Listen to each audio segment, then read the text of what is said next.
While the president was recently cuddling up to the Queen, her vampire bat Prince Philip and Gordon Brown at the just concluded G20 summit, average Americans were losing their homes, their jobs, and barely affording food for that matter. Naturally, Americans have begun to express their discontent and rage in various ways, although in the end, still unable to come up with a solution. But what the average citizen does not know is that the president's team of rising star advisors from the Behavioral Economics Roundtable seem to think the real problem lies not in a faulty system or a fascist banking apparatus. Rather, these advisors think the problem lies a little closer to home, namely with you. Wouldn't we all have a little more money, they say, if we weren't paying for your healthcare costs, if you weren't having so many babies, or if you did not fall for that subprime mortgage swindle? And if you believe their logic, these behaviorists hope that the walls of your cage are just high enough to keep you from seeing the truth, the fascist roots of their behavior. This group of so-called behavioral economists that President Obama has taken such a liking to, trusting them with all aspects of policy, for the economy, the environment, and even your obesity problems, in reality stems directly out of the same anti-American fascist apparatus of the first half of the 20th century. In 1982, the founder of behavioral economics, Israeli psychologist Daniel Kahneman, while conducting studies on psychological warfare methods, had the gracious opportunity of meeting the then vice president of the Alfred P Sloan Foundation, Eric Weiner. And soon after, in 1986, the Sloan Foundation, in collaboration with the pioneer of sociological profiling, the Russell Sage Foundation, saw a merit in this new science and agreed to charter the creation of the Behavioral Economics Roundtable, which is known today as the DC-based headquarters of the current group of 29 behaviorists. Let's take a look at Alfred P. Sloan, founder of the Sloan Foundation.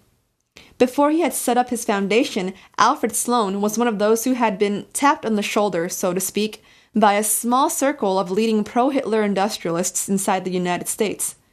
And with the promotion given by J.P. Morgan Bank and DuPont Chemical Enterprise, he was made chief executive of General Motors in 1923. Keeping in mind that Sloan would be serving as president and then chairman of General Motors, overseeing its operations throughout the years it was assisting the Nazi movement, before and even during the war. It was afterwards, with the money provided by GM, that the Sloan Foundation was formed, while simultaneously, in partnership with another Morgan DuPont asset, John J. Raskob, also founded the anti-American pro-fascist Liberty League that very same year in 1934. Sloan, operating as a co-founder and advisory council for the American Liberty League, was spearheading an operation which was devised by his masters, namely the fascist financiers of Hitler and Mussolini, who knew of a pending threat within the character of the recently elected President Franklin Roosevelt. And Sloan, being a Nazi supporter himself, served with a smile. Bankrolling the European Nazi apparatus and conducting a smear campaign against President Roosevelt, attacking his recovery policies and defaming his name, the intention of this apparatus was clearer than day. They were out to submit the United States to fascism, and even succeeded to a certain degree in stifling FDR's New Deal during the years of 1937 and 38, creating the notorious economic slump that today's Liberty League sympathizers will blame Roosevelt for. But Roosevelt, who was conscious of the existence of this Wall Street crowd, attacked them without reservation whenever he had a chance, and ultimately persevered, and committed himself to an ongoing fight protecting the American people till the very day of his untimely death. So there you have it. These are the roots of those who found the social incentive to invest in the creation of the behaviorists.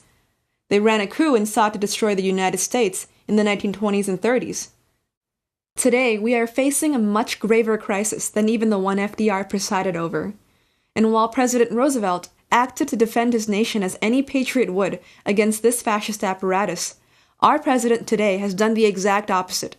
By bringing this team of behaviorists into his administration to carry out the leading policies for the nation, he has done something comparable to letting the vicious dogs with rabies, which FDR had worked so hard to keep out, into the White House.